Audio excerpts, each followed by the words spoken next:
नमस्कार। आज हम लोग आईसेक्ट स्टूडियो से पोस्ट ऑफिस की कुछ स्कीम्स हैं उसके बारे में हमारे साथ में जुड़े हुए हैं इस हमारे स्टूडियो में मनोज विश्वकर्मा जी, जो मार्केटिंग एग्जीक्यूटिव है और भोपाल के मेन ब्रांच में बैठते हैं।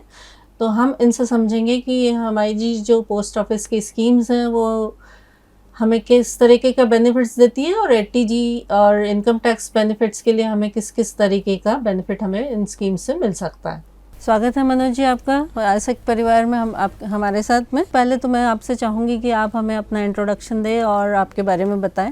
जी नमस्कार। सबसे पहले तो मैं आईसेक्ट को धन्यवाद देना चाहूँगा कि उन्होंने इंडिया पोस्ट को मौका दिया है अपनी योजनाओं का प्रचार प्रसार के लिए। मैं Manoj Vishwakarma, marketing executive Bhopal division, Bhopal Madhya Pradesh परिमंडल से हूँ और मैं एज ए मार्केटिंग एग्जीक्यूटिव के पद पर अभी कार्यरत हूँ। तो और इससे पहले मैं आईसेक्ट में भी रह चुका हूँ और शायद बहुत सारे हमारे सेंटर मैनेजर या डिस्ट्रिक्ट मैनेजर जो होंगे, बहुत सारे लोग मुझे जानते भी होंगे क्योंकि पहले मैं काफ़ी समय काम कर चुका हूँ आईसेक्ट में जी। तो सबसे पहले तो मैं आईसेक्ट को धन्यवाद देता हूँ कि उन्होंने मुझे मौका दिया और इस मंच पर आने के लिए जी। धन्यवाद आपका।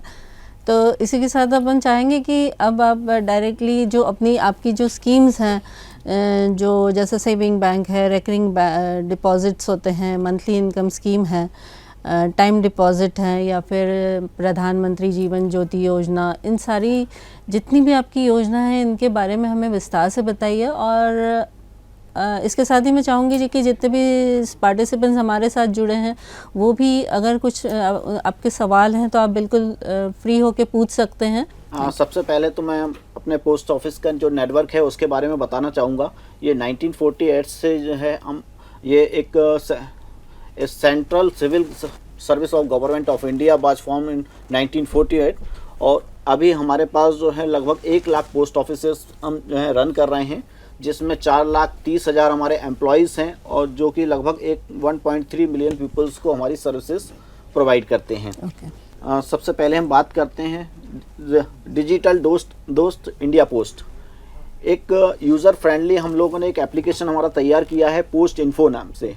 इसमें हमारी जो भी फाइनेंशियल सर्विसेज हैं उसकी पूरी जानकारी आपको मिल जाती है। क्या रेट ऑफ इंटरेस्ट है, कितना इन्वेस्ट करने पे क्या हमको रिटर्न मिलेगा, कितने समय के बाद हम उसको प्री मैच्योर करा सकते हैं या उसको फाइनल मैच्योरिटी हम उसकी कब लेते हैं। तो इस एक पूरे ऐप में आपको सारी जानकारियाँ मिल जाती हैं। अब हम बात करते हैं जैसे कि अटल पेंशन योजना जी। अटल पेंशन योजना कोई भी व्यक्ति ले सकता है ना।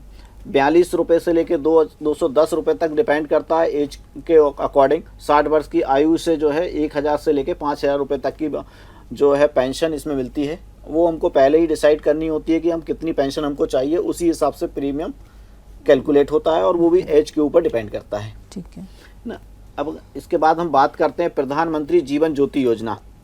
2 लाख रुपए का इसमें कवर मिलता है। 435 रुपये में 2 लाख अगर किसी फैमिली मेम्बर की मौत हो जाती है इनकेस किसी एक्सीडेंटल या किसी भी कारणवश, तो उसको जो है 2 लाख रुपए का कवरेज उनको नॉमिनी को मिल जाता है और 436 रुपये से उसका मासिक प्रीमियम है। इसमें एज ग्रुप है 18 से 50 साल तक का कोई भी व्यक्ति ले सकता है जी। आगे हम बात करते हैं जीवन ज्योति योजना, है ना। इसमें से 20 रुपये में हमको जो है 2 लाख रुपए का एक्सीडेंटल इंश्योरेंस मिलता है। इसमें कंडीशन ये है कि इसमें एक्सीडेंट के कारण अगर कोई दुर्घटना घटेगी तो 2 लाख रुपए का कवरेज जो है नॉमिनी को मिल जाएगा। इसके बाद हम अगली जो जैसे कि आप आईसेक्ट से हैं तो आईसेक्ट खुद भी एक सीएससी चलाता है, नागरिक सुविधा केंद्र।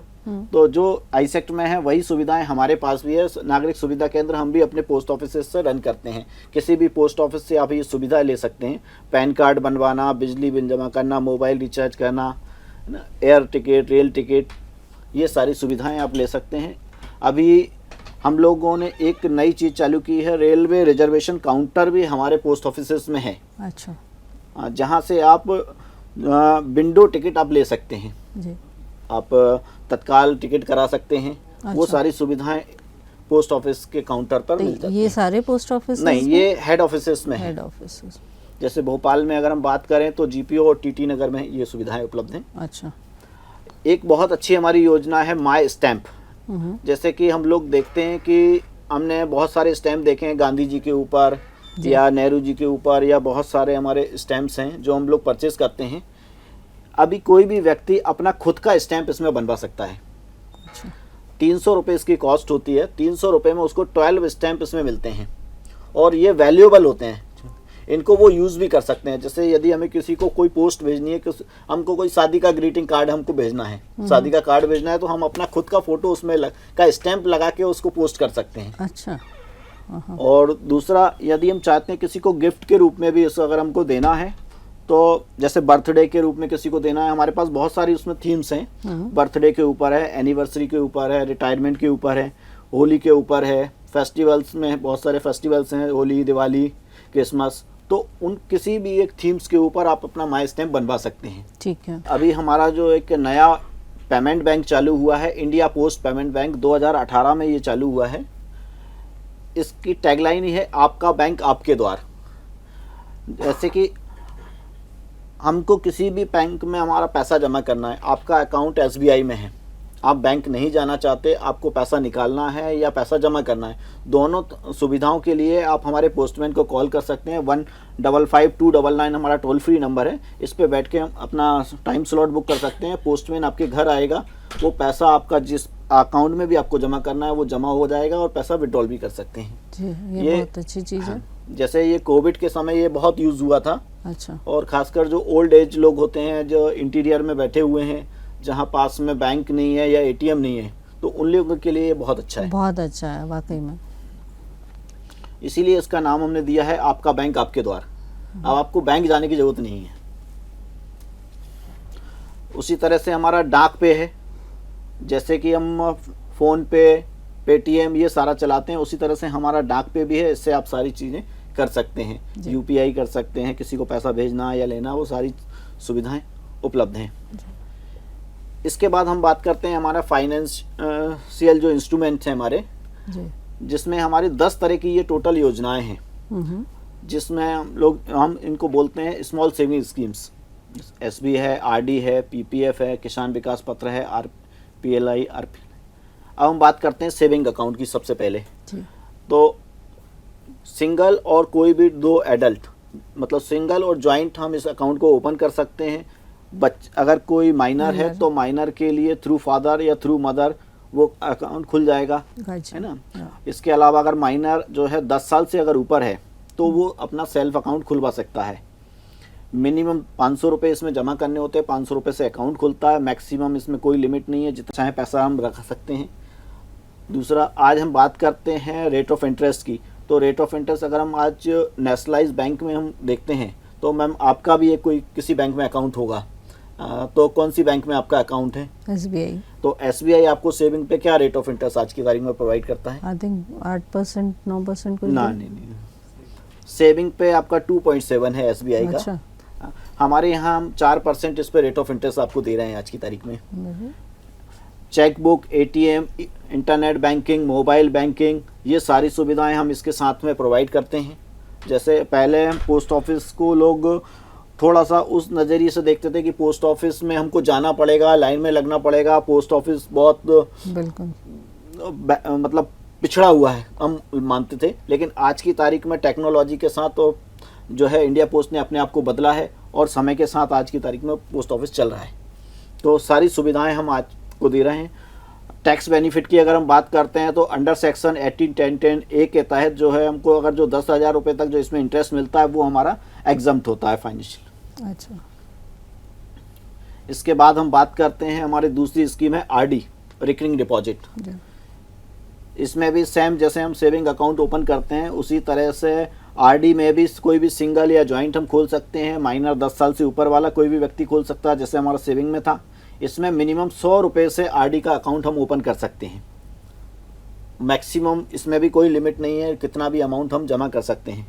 इंटरेस्ट रेट की अगर हम बात करते हैं तो 6.7% इसमें हम रेट ऑफ इंटरेस्ट आज की तारीख में दे रहे हैं। 5 साल की इसमें मैच्योरिटी है। 3 साल के बाद इसको हम चाहें तो प्री मैच्योर करा सकते हैं, बंद कर सकते हैं आवश्यकता पड़े। हाँ, 3 साल इसमें लॉकिंग पीरियड है जी। इसके बाद हम बात करते हैं, जैसे हम लोग एक FD हमारे दिमाग में हमेशा रहती है कि हम FD करते हैं। FD को हमारे यहाँ नाम दिया गया है टाइम डिपॉजिट। टाइम डिपॉजिट 1 साल, 2 साल, 3 साल और 5 साल का होता है। इसको कौन ले सकता है, वो सेम है हमारा जैसा सेविंग अकाउंट है, आरडी है, उसी तरह से हम टीडी भी जो है कोई भी सिंगल या जॉइंट करा सकते हैं। माइनर का भी हम ओपन करते हैं थ्रू मदर या फादर, और इसमें माइनर जो 10 साल से ऊपर का कोई भी व्यक्ति ओपन कर सकता है। मिनिमम अगर हम बात करें तो मिनिमम 1000 रुपये हमको एक जमा करने होते हैं, और 100 रुपीज़ के मल्टीपल में कितना भी अमाउंट हम इसमें जमा कर सकते हैं। मैक्सिमम की इसमें भी कोई लिमिट नहीं है।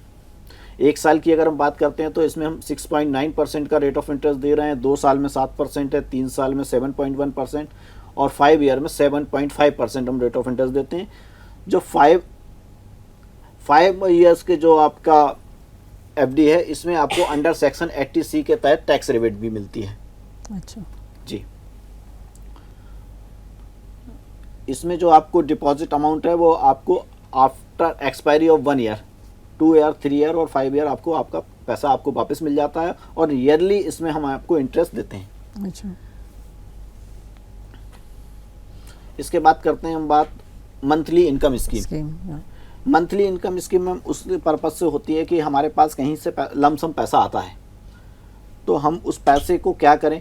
अगर हम उसको पोस्ट ऑफिस में जमा करते हैं तो आपको हर महीने उससे ब्याज के रूप में एक अमाउंट आपको मिलता है जी, हाँ, है ना। तो वो आपकी एक इनकम आपकी चालू हो जाती है, हाँ, और आपका पैसा आपका सेफ है जी। उस पैसे को आप 1 साल के बाद चाहें तो उसको विड्रॉल भी कर सकते हैं अगर ज़रूरत है तो, और नहीं है तो उसको रहेगा वो पोस्ट ऑफिस में पैसा आपका जमा, और आपको हर महीने उससे ब्याज मिलता रहेगा। ये सीनियर सिटीजन्स के लिए काफ़ी ठीक है। सीनियर सिटीजन के लिए हमारी सीनियर सिटीजन सेविंग स्कीम से एक अलग है। अच्छा। ये जो सीनियर सिटीजन नहीं है उनके लिए है। इसमें हमारा रेट ऑफ इंटरेस्ट 7.4% है। सीनियर सिटीजन में हम 8.2 देते हैं। अच्छा। उसका भी हम आगे आएंगे। अभी इसमें जो सीनियर सिटीजन नहीं है, क्या होता है कभी हम किसी ने जमीन अपनी बेची या कहीं से कोई उनके पास पैसा मिला या कोई क्लेम मिला, तो उस पैसे को फिर आदमी सोचता है मैं इसको कहाँ इन्वेस्ट करूं। तो अगर वो MIS में रखता है तो एक उसका पैसा भी सेफ है, और उससे उसको एक इनकम भी चालू हो जाती है। ये भी 5 इयर्स का अकाउंट होता है। अभी आपने जैसे जो बात करी थी सीनियर सिटीजन सेविंग स्कीम्स, ये सीनियर सिटीजन कोई भी 60 साल से ऊपर का कोई भी व्यक्ति ले सकता है। रिटायर अगर किसी ने 55 साल के बाद VRS ले लिया है, पहले मतलब 60 साल से पहले वो रिटायर होता है, तो वो भी सीनियर सिटीजन सेविंग स्कीम के तहत अकाउंट अपना ओपन करा सकता है। अच्छा। लेकिन ये 6 मंथ के अंदर उसको कराना होता है। ये जब वो रिटायर हुआ है तो उसको जो सर्टिफिकेट उनको मिलता है रिटायरमेंट पे, वो सर्टिफिकेट प्रोवाइड करना होता है, और उसके 6 मंथ के अंदर उसको अकाउंट ओपन कराना होता है। अगर वो 6 मंथ निकल जाएंगे तो फिर वो 60 साल के बाद ही ओपन करा सकते हैं। अच्छा। और यदि कोई डिफेंस से रिटायर हुआ है तो वो उसके लिए 50 साल है। अच्छा, 50 के बाद वो सीनियर सिटीजन अकाउंट ओपन करा सकता है। जी। इसका जो मैक्सिमम लिमिट है वो 30 लाख रुपए है। मिनिमम 1000 रुपये है और मैक्सिमम 30 लाख रुपए तक हम इसमें जमा कर सकते हैं। इसमें 8.2% का रेट ऑफ इंटरेस्ट है।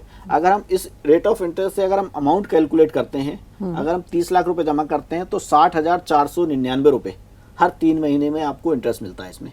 तो अगर हम इसको मंथली कैलकुलेट करेंगे तो 20,500 राउंड फिगर पर मंथ इसमें मिल जाएगा। तो ये उन लोगों के लिए अच्छा है जो रिटायर हो रहे हैं। तो रिटायरमेंट पे क्या होता है कि एक लमसम पैसा हमको मिलता है। तो उस पैसे को हम पोस्ट ऑफिस में जमा करके और सीनियर सिटीजन अकाउंट ओपन करा सकते हैं। तो उससे फ़ायदा क्या होता है कि जब हम रिटायर हो जाते हैं तो हमारी इनकम कम हो जाती है। तो एक वो उसको शॉर्टफॉल को कम करने के लिए हम सीनियर सिटीजन अकाउंट ओपन कर सकते हैं, क्योंकि 20,500 हमको यहाँ से इनकम मिल जाएगी, प्लस हमारी जो भी पेंशन या जो भी है वो हमको मिलेगी। तो एक अच्छा खासा अमाउंट हमको हर महीने मिल जाता है। इसमें no TDS will be deducted if form 15G या 15H अगर हम सबमिट करते हैं तो हम उस पर TDS फिर नहीं काटते हैं। हाँ, ये फॉर्म जो है 15G या 15H हमको जमा करना होता है कि हम लोग उसमें हमको ये डिक्लेयर करना होता है कि हम इनकम टैक्स के दायरे में नहीं आ रहे हैं। अच्छा। तो फिर हम उसमें TDS नहीं काटते हैं। अदरवाइज जो है 10% का TDS उसमें कटेगा। इसके बाद हम बात करते हैं सीनियर सुकन्या समृद्धि अकाउंट। ये कोई किसी भी जो है 10 साल से छोटी बिटिया के लिए हम ये अकाउंट ओपन करा सकते हैं। एज 10 साल से ज़्यादा नहीं होना चाहिए, और मैक्सिमम 2 गर्ल्स के लिए हम ये अकाउंट ओपन करा सकते हैं। ये थ्रू फादर या थ्रू मदर ही खुलेगा, है ना। मिनिमम इसमें 250 रुपये है जमा करने का और मैक्सिमम 1.5 लाख रुपए है एक फाइनेंशियल ईयर में।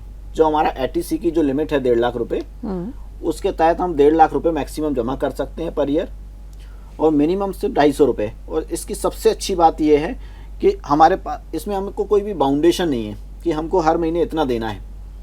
आपको लगता है कि किसी महीने मुझे 5,000 देना है, किसी महीने 1,000 रुपये देना है, या किसी महीने कुछ भी नहीं देना है, तो वो अकाउंट हमारा चालू रहेगा।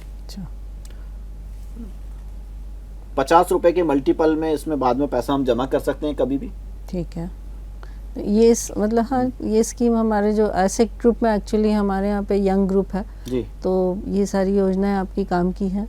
बिल्कुल मैम, जिनकी भी बिटिया है, बिटिया के लिए बहुत अच्छा है। जब उसकी मैरिज या हायर एजुकेशन के लिए एक लमसम हमारा पैसा उसके लिए जमा हो जाएगा, तो बहुत सारा हमको उसकी जो उस समय जब जरूरत होती है वो हमारी कुछ ना कुछ इसका ड्यूरेशन कितना है? इसका ड्यूरेशन मैम 21 ईयर्स है। 21 ईयर्स जी, 21 ईयर्स के बाद हाँ बंद हो जाएगा ये। 21 ईयर्स के बाद ये बंद हो जाएगा। ठीक है, और इसमें पैसा जो जमा करने का है वो सिर्फ 15 ईयर्स है। ठीक है ना। इसमें भी रेट ऑफ इंटरेस्ट हमको सीनियर सिटीजन के बराबर मिल रहा है 8.2%। जी। और 80 ईयर्स की होने के बाद है ना, जब वो 10th स्टैंडर्ड पास कर लेती है तो 50% तक पैसा पहले भी निकाल सकते हैं। अच्छा, मतलब 21 साल होने से पहले। अच्छा, कितने साल होने के बाद? 15 साल होने के हाँ, मतलब नहीं, बिटिया की एज 18 साल मेजर होने के बाद। मेजर होने, ओके। है ना। 80C का इसमें बेनिफिट हमको मिल जाता है। और इसमें जो इंटरेस्ट मिल रहा है वो भी आपको पूरा टैक्स फ्री मिलता है। अच्छा, इसमें आपको उसमें इसके बाद अभी जो है हमारे जो वित्त मंत्री हैं श्री निर्मला सीतारमण जी, उन्होंने अभी नई योजना चालू की है, महिला सम्मान सेविंग सर्टिफिकेट।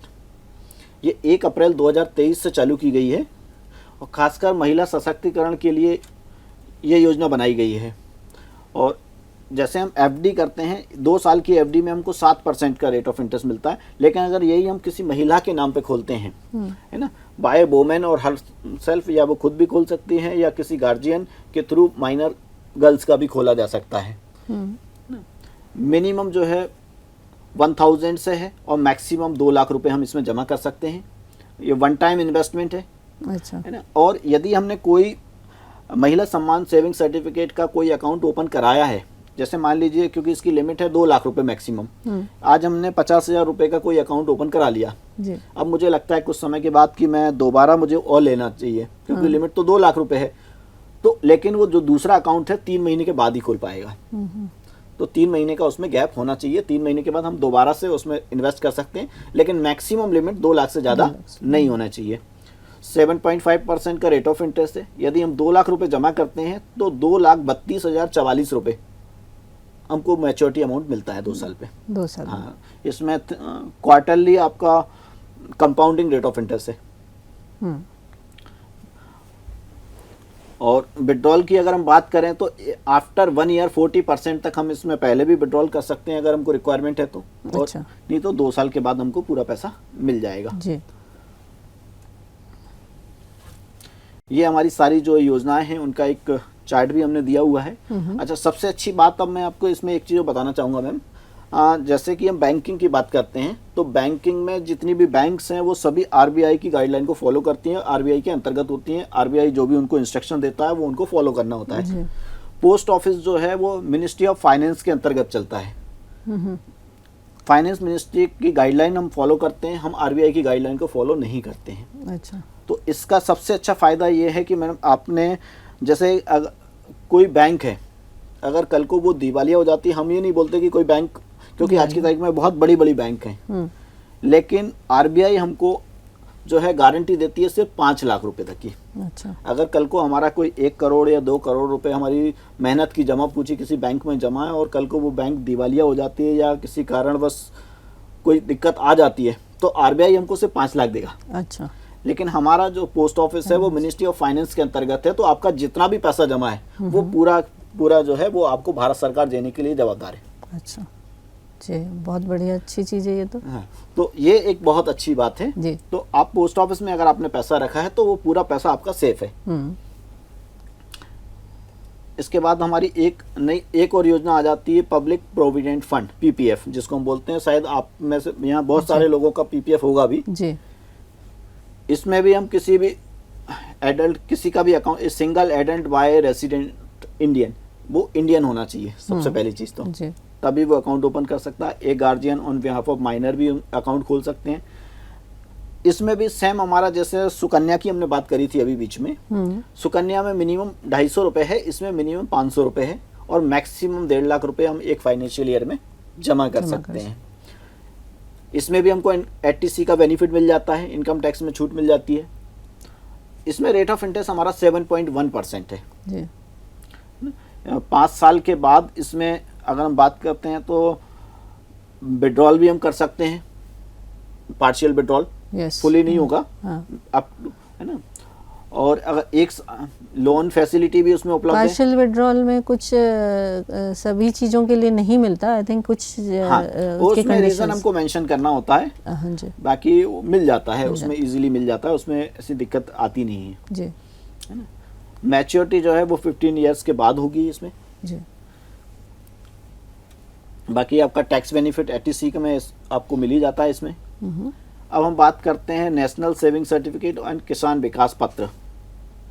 पहले इनमें जो है हमको सर्टिफिकेट मिलते थे, अगर आपने कभी एनएससी परचेस की हो तो पहले सर्टिफिकेट हम लोग देते थे, अभी हमने पासबुक बनाना शुरू कर दिया है उसमें। अच्छा। हाँ, सभी के लिए आपको एक पासबुक मिलती है। पहले क्या होता था कि जैसे हमने 1 लाख रुपए के एनएससी परचेस किए तो अगर हमारे पास 5-5 हज़ार के हैं या 10-10 हज़ार के हैं तो 10-10 हज़ार के हैं तो हम 10 आपको सर्टिफिकेट देते थे। तो आपको वो 10 सर्टिफिकेट संभाल के रखना होता था, जो कि मुश्किल काम होता, जो कि मुश्किल काम होता था। तो इसलिए अब हमने उसको सर्टिफिकेट ना करके सिंगल पासबुक कर दिए। आप चाहे 1000 रुपए का करें या लाख रुपए का या 10 लाख रुपए का या करोड़ में, क्योंकि मैक्सिमम इसमें भी कोई लिमिट नहीं है। लेकिन मनोज जी एक बात बताइए, जैसे कि नाम डिनोट कर रहा है किसान विकास पत्र जी, तो क्या ये सिर्फ किसानों के लिए है या सभी? ये कोई भी ले सकता है। पहले मैं बात कर रहा था मैडम नेशनल सेविंग सर्टिफिकेट की। हाँ, नेशनल सेविंग सर्टिफिकेट जो है इसमें हम 7.7% का रेट ऑफ इंटरेस्ट देते हैं और इसमें आपको 80C का बेनिफिट भी मिलता है इनकम टैक्स में। लेकिन जो किसान विकास पत्र है इसमें 7.5% का रेट ऑफ इंटरेस्ट है। 115 महीने में ये पैसा डबल होता है, 9 साल 7 महीने। अच्छा। हाँ, इसमें रिक्वायरमेंट नहीं है कि आपको किसान हो, कोई भी ले सकता है। इसका नाम किसान विकास पत्र रखा है, लेकिन इसको कोई भी परचेज कर सकता है। नहीं तो उसको नाम को चेंज करवाइए। क्योंकि ये आजकल बहुत सुनने में मिलता है। क्योंकि वो किसान विकास ऐसा लगता है कि सिर्फ किसानों के लिए, इसीलिए शायद ध्यान नहीं जाता उसकी तरफ। हाँ जी, ठीक है, धन्यवाद। आप आगे बता सकते हैं। अब हम बात करते हैं हमारा एक पोस्टल लाइफ इंश्योरेंस जी। 1884 से ये चल रहा है मैम। जैसे हम लोगों के इंश्योरेंस की अगर हमारे पास दिमाग में अगर हमारे पास कुछ आता है तो सबसे पहले हमारे दिमाग में जाता है LIC जी। LIC 1956 में चालू हुआ है और पोस्ट ऑफिस जो है 1884 से चल रहा है। और 1884 से जो हमारे 6 प्लान्स हैं आज भी वही हैं। अच्छा। अंग्रेजों के ज़माने से चला रहा है। इसकी टैगलाइन ही है लो प्रीमियम हाई बोनस। मतलब आप कंपेयर करेंगे किसी भी इंश्योरेंस कंपनी से तो वहाँ से आपको प्रीमियम भी कम आएगा और मैच्योरिटी अमाउंट ज़्यादा मिलेगी जी। अच्छा जी। इसमें मैम जो है पहले ये सिर्फ और सिर्फ गवर्नमेंट एम्प्लॉइज के लिए होता था। पहले प्राइवेट लोगों के लिए ये नहीं था पोस्टल लाइफ इंश्योरेंस। एक्चुअल में मैं इसकी थोड़ी सी एक हिस्ट्री बताना चाहूँगा मैम। हाँ जी। इसकी शुरुआत कैसे हुई थी? पहले जब कम्युनिकेशन के साधन हमारे पास ज़्यादा नहीं होते थे, हम लोग पैदल जाना होता था या बहुत बैलगाड़ियों से जाते थे या घोड़ों से या ऊँटों से सवारी होती थी। तो उस समय क्या होता था कि जो डाक का आदान प्रदान होता है तो हम लोग उनको हरकारे बोलते थे। जो डाक लेके जाते थे तो एक साइड अपना थैला टांगते थे जिसमें वो डाक जो चिट्ठी वगैरह होती थी वो रखी रहती थी और एक हाथ में उनके पास फरसा होता था।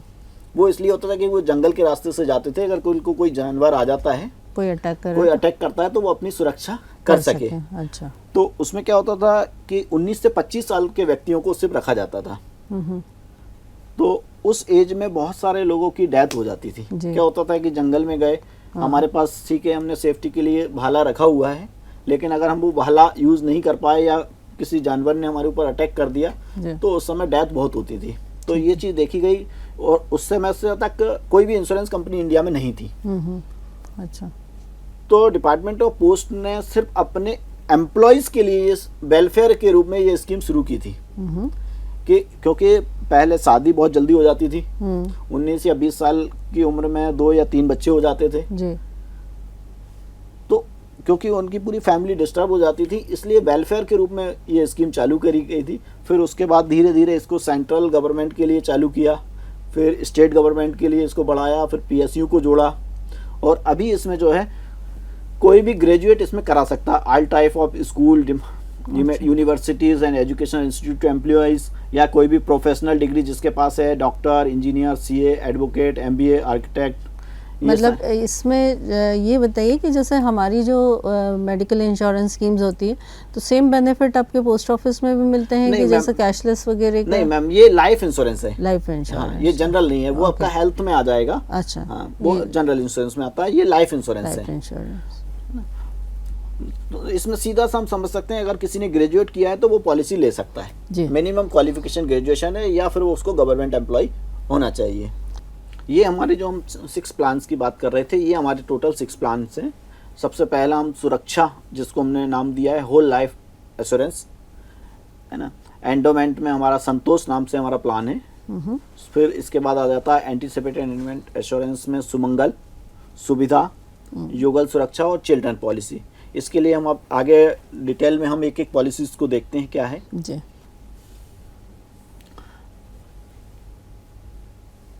ठीक है, आगे हम बढ़ते हैं इसको। सबसे पहले हम बात करते हैं एंडोमेंट प्लान की जी।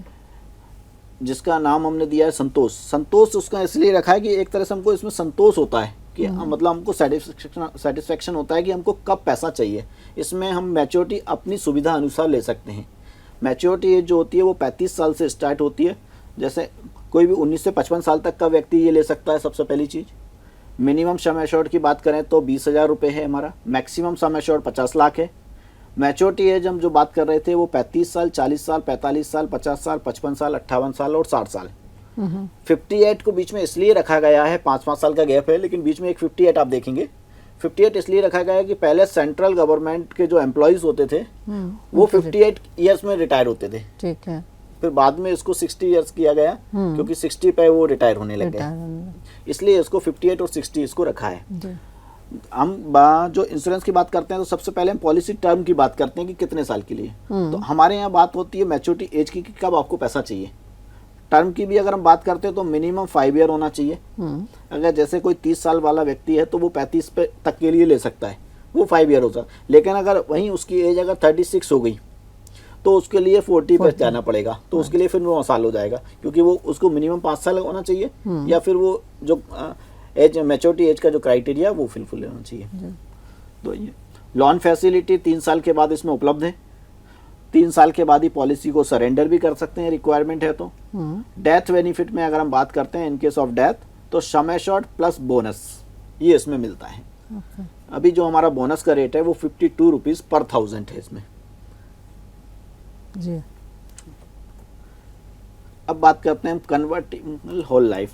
नहीं, इसको आप थोड़ा सा फिर से बताइए कि जैसे मैच्योरिटी अमाउंट जो है वो कितना आएगा अपना इन केस ऑफ डेथ, हम कितना सम एश्योर्ड कितना है? जैसे हमने 50,000 की कोई स्कीम ली है, 50,000 की लिए 5,000, उसमें आपका 520। जैसे 50,000 की हम इसलिए नहीं बोल सकते क्योंकि 50,000 बहुत छोटा अमाउंट हो जाता है, क्योंकि उसमें प्रीमियम बहुत ही कम आएगा, है ना। क्यों अगर हम बात करते हैं, मान लीजिए किसी ने 10 लाख की पॉलिसी ली है जी। तो 10 लाख की पॉलिसी पर उसको पर ईयर का बोनस मिलता है 52,000 पर ईयर। हो सकता है एज के अकॉर्डिंग उसका प्रीमियम लगभग हम एक एवरेज अगर हम देखते हैं तो लगभग 3,500, 3 से 3,500 रुपये का आता है। अगर 3,000 रुपये वो मंथली भी दे रहा है तो उसको 10 लाख का इंश्योरेंस कवर है।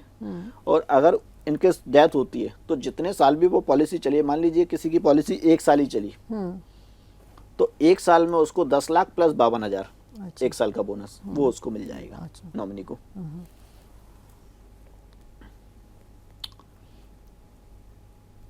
अच्छा, मैं एक पॉलिसी और मैं बताना चाहूँगा, इसमें कुछ एक्स्ट्रा बोनस वाली स्कीम्स भी हैं। हाँ, अब मैं एक मैम आपने आजकल देखने को मिलता है कि टर्म इंश्योरेंस बहुत चल रहा है। तो सबसे पहले मैं बताना चाहूँगा कि हमारे यहाँ पर प्योर टर्म प्लान नहीं है, पहली चीज़ तो। लेकिन अगर हम टर्म इंश्योरेंस की तरफ जाते हैं तो उसके लिए हमारा जो होल लाइफ प्लान है ये हम ले सकते हैं। इसमें हम 80 साल की एज तक लाइफ को कवर करते हैं, अच्छा, है ना। और इसमें एक और बहुत अच्छी बात जो है, इसमें एक तो बोनस का रेट भी हमारा बहुत ज़्यादा है। बोनस इसमें 76 रुपीज़ पर 1000 है। और अगर हमने आज कल को हमने कोई पॉलिसी ले ली है तो इसमें सबसे अच्छी बात यह है कि हम उसको चेंज भी करा सकते हैं। जैसे आज मैं 30 साल की एज मेरी एज है मान लीजिए, और मैंने 80 साल तक के लिए पॉलिसी ली है। अब 40-30 कुछ समय के बाद मुझे ऐसा लगता है कि मैंने ये बहुत ज़्यादा लंबी पॉलिसी ले ली है, इतना तो मुझे नहीं चाहिए था।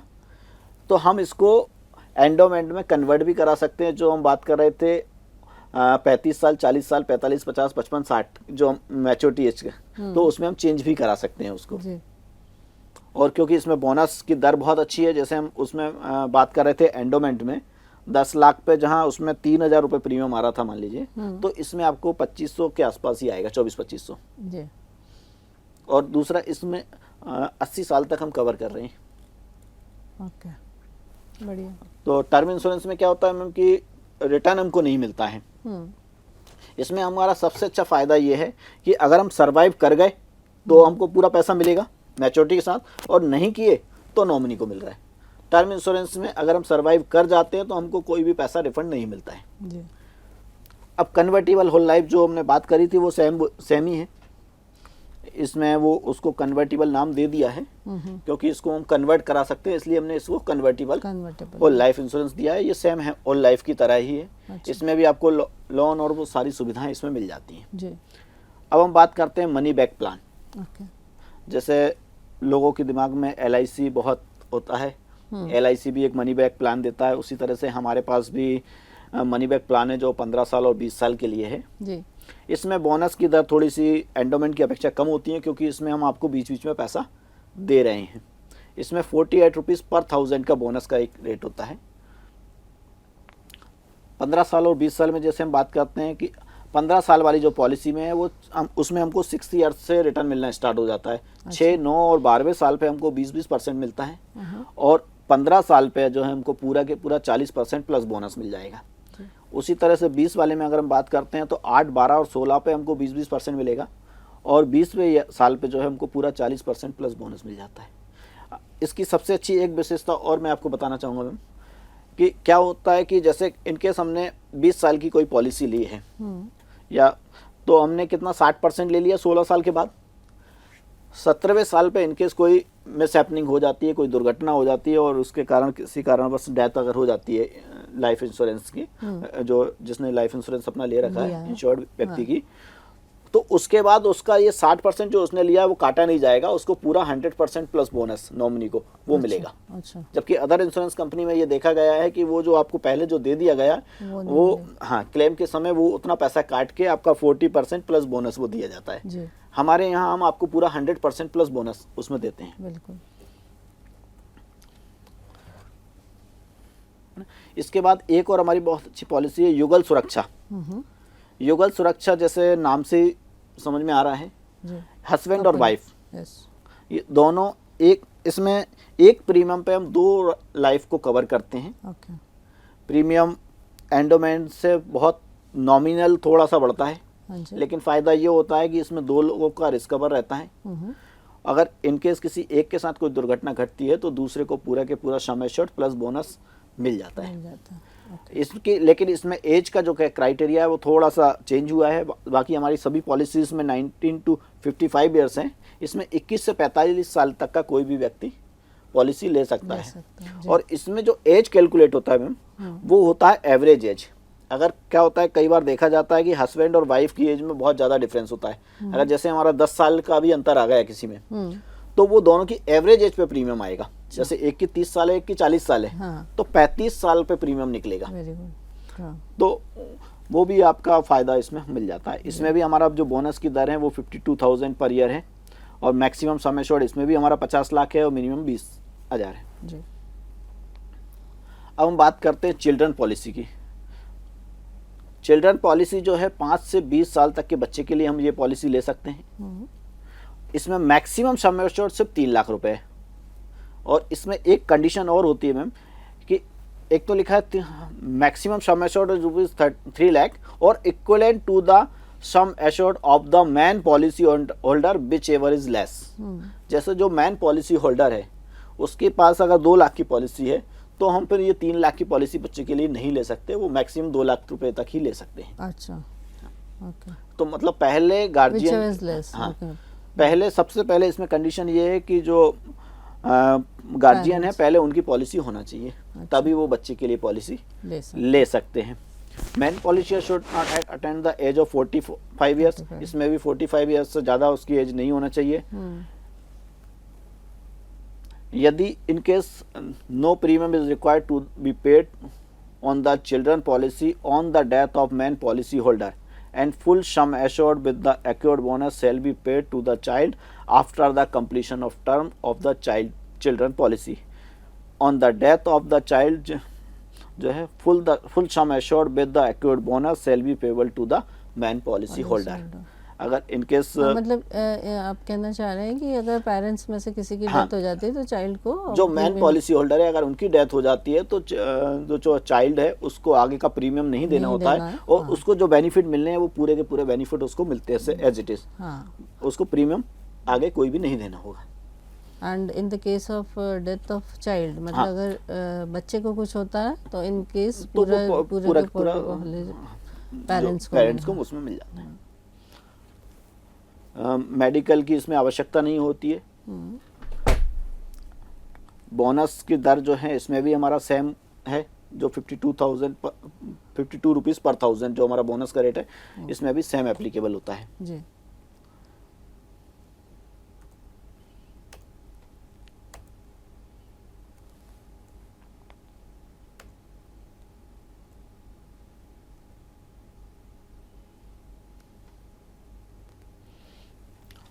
लोन की अगर हम बात करें इनमें तो हम 3 साल के बाद लोन ले सकते हैं सभी पॉलिसीज़ में, सिर्फ उसको हमारा मनी बैक पॉलिसी को छोड़कर ना, और चिल्ड्रन पॉलिसी, इन बाकी हम सारी पॉलिसीज़ पे लोन ले सकते हैं। 3 साल के बाद इसमें लोन की सुविधा उपलब्ध होती है। 3 साल के बाद अगर हम पॉलिसी पे लोन लेते हैं तो 60% ऑफ सरेंडर वैल्यू तक का लोन हमको मिल सकता है, और यदि हम 5 साल के बाद जाते हैं तो 80% और 10 साल से ऊपर अगर पॉलिसी हो जाती है तो 90% तक का हम उस पर सरेंडर वैल्यू का ले सकते हैं जी। होल लाइफ पॉलिसी में अगर हम बात करें तो 4 साल के बाद सुविधा मिल जाती है ना, इसमें 4 साल के बाद ही 60% है और 7 से 12 साल में 80% और 12 ईयर से ज़्यादा अगर है तो 90%।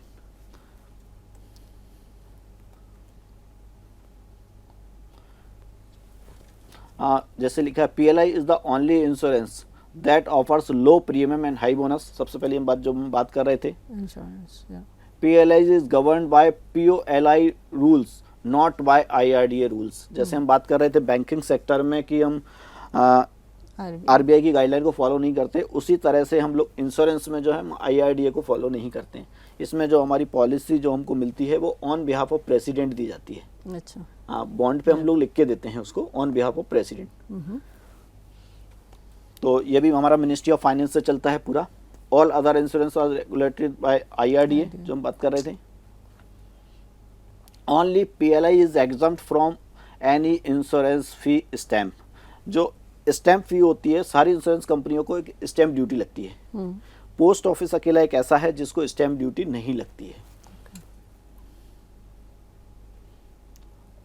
All policies in PLI are with profit policies, सभी प्रॉफिट पॉलिसीज के रूप में जानी जाती हैं। जो हम एक बात कर रहे थे, कंपैरिजन हमने एक बनाया हुआ है कि पोस्ट ऑफिस कितना देता है, अदर इंश्योरेंस कंपनीज का हमने एक चार्ट हमने एक तैयार किया है। जैसे अगर हम बात कर रहे थे संतोष एंडोमेंट एश्योरेंस की, जिसमें हमको 52,000 पर ईयर का बोनस मिलता है।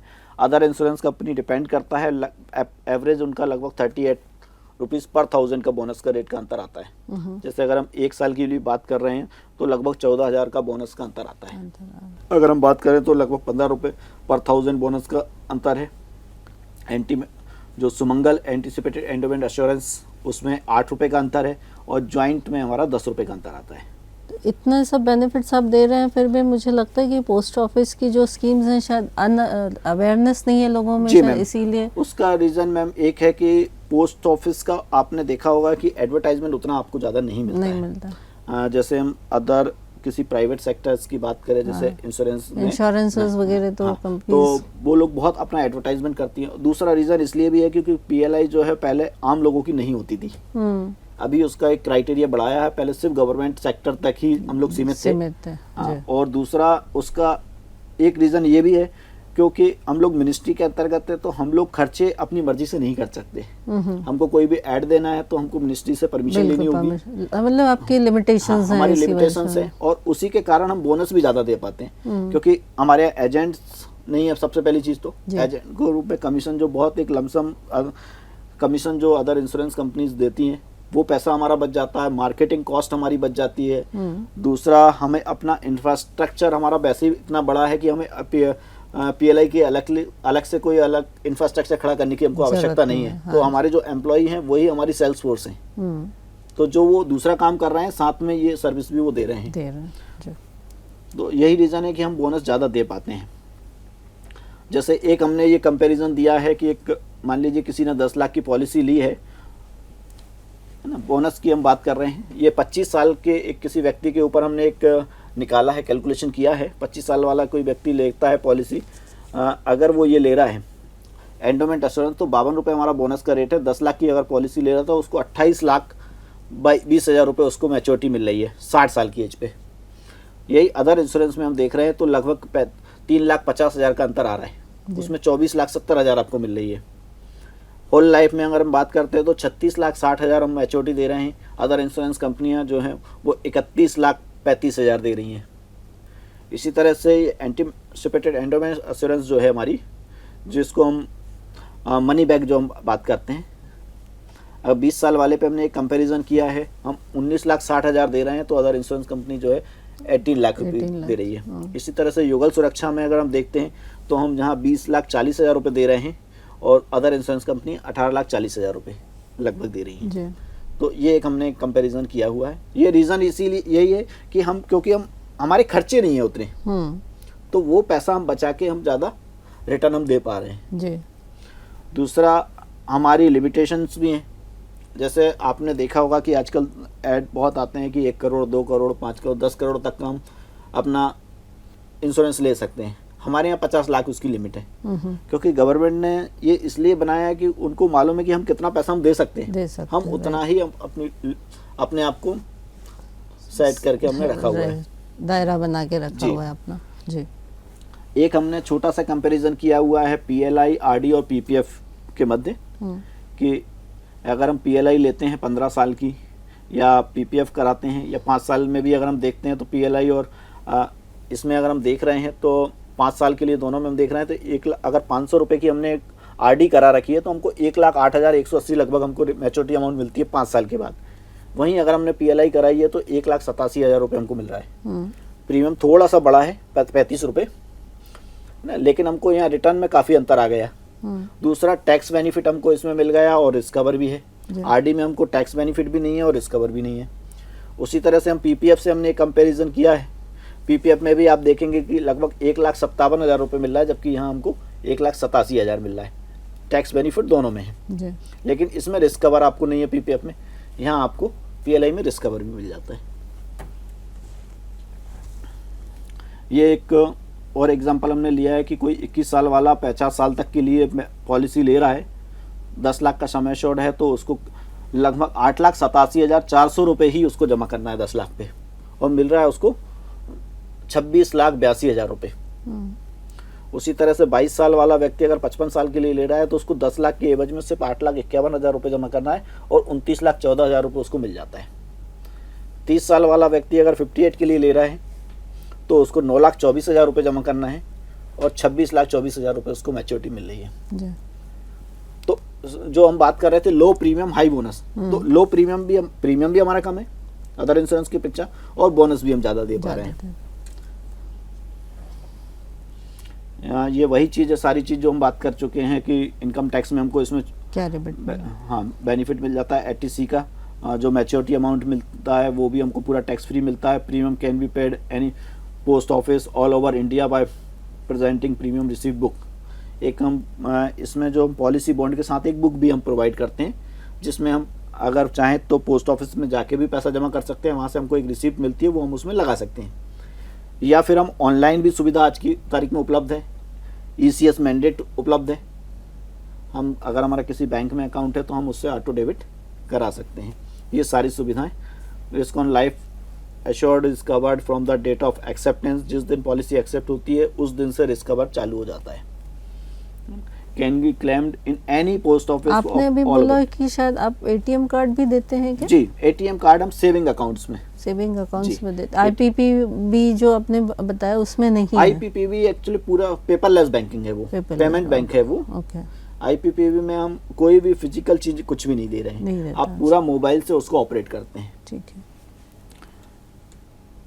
ना। अगर कभी हमारी पॉलिसी बंद हो जाती है तो उसको भी हम किसी भी पोस्ट ऑफिस में जाके जमा रिवाइव करा सकते हैं। सबसे अच्छी बात इसमें जो हम बात करते हैं कि अगर मैंने आज भोपाल में अकाउंट अपना खोला है, PLI ली है, कल मैं दिल्ली पहुंच जाता हूं या मुंबई पहुंच जाता हूं या नॉर्थ ईस्ट पहुंच जाता हूं, तो मुझे अकाउंट ट्रांसफ़र कराने की आवश्यकता नहीं है। मैं वहाँ भी अपनी मैच्योरिटी ले सकता हूँ, या वहाँ जो भी मुझे सुविधा चाहिए वो वहाँ भी करा सकता हूँ। करा सकता है। अच्छा, बहुत अच्छी चीज़। अभी एक हमने नई चीज़ चालू की है, डाकघर निर्यात केंद्र जी। ये खासकर जो छोटे जो एक्सपोर्टर्स हैं, जैसे कुछ बांस के कुछ आइटम्स बनाते हैं, हैंडीक्राफ्ट आइटम कुछ बना रहे हैं जो छोटे छोटे, जिसकी विदेशों में बहुत मांग होती है। क्या होता है, हम घर में बना रहे हैं, हाँ। लेकिन अब उनको पता नहीं है कि हम इसको कैसे सेल आउट करें या बाहर तक कैसे भेजें जी।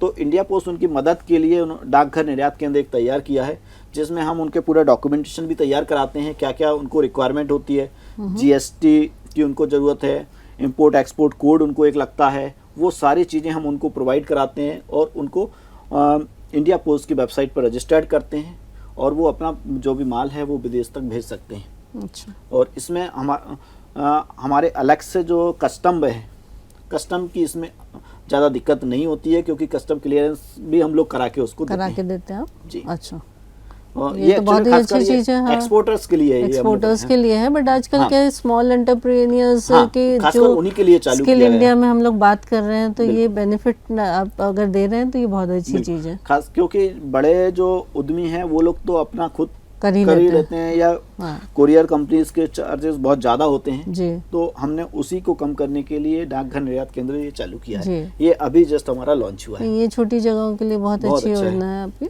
बहुत ही अच्छी चीज है। और घर पे बैठ के ही वो अपना सारा बुकिंग भी कर सकता है। अच्छा। पोस्ट ऑफिस नहीं भी जाएगा तो वो घर से ही सारी बुकिंग करेगा। उसके बाद पोस्ट ऑफिस उसको पिकअप सुविधा भी देता है। अच्छा। डिपेंड करता है वॉल्यूम के ऊपर। तो हम उसको उसकी प्रोमाइसेस से पिक करके भी उसको बुकिंग कराते हैं। अच्छा। तो चलिए, आज हमने जो हमारा सत्र था उसमें हमने पोस्ट ऑफिस की जो स्कीम्स है उसके बारे में समझा, और मुझे लगता है कि आप लोगों ने इन जो स्कीम्स को हमने बताया उससे काफ़ी कुछ बेनिफिट आपने उठाया होगा, और इसको हम आगे भी इस तरीके की स्कीम्स को, अगर आपको इन स्कीम्स के बारे में कोई बेनिफिट चाहिए होगा तो आप मनोज विश्वकर्मा जी से या हमसे जुड़ के इस बारे में पूछ सकते हैं। और इस तरीके के प्रोग्राम्स अगर हमें और भी अगर आपके फ़ायदे के लिए हैं तो हम इसको और भी ऑर्गेनाइज कर सकते हैं, तो please let us know. And इसके साथ ही हमारी फीडबैक लिंक आपके पास आएगी, तो आप हमें बता सकते हैं कि अगर अब इस तरीके की कोई स्कीम्स के लिए और जानकारी चाहिए हो तो हम आपसे जुड़ते रहेंगे। धन्यवाद।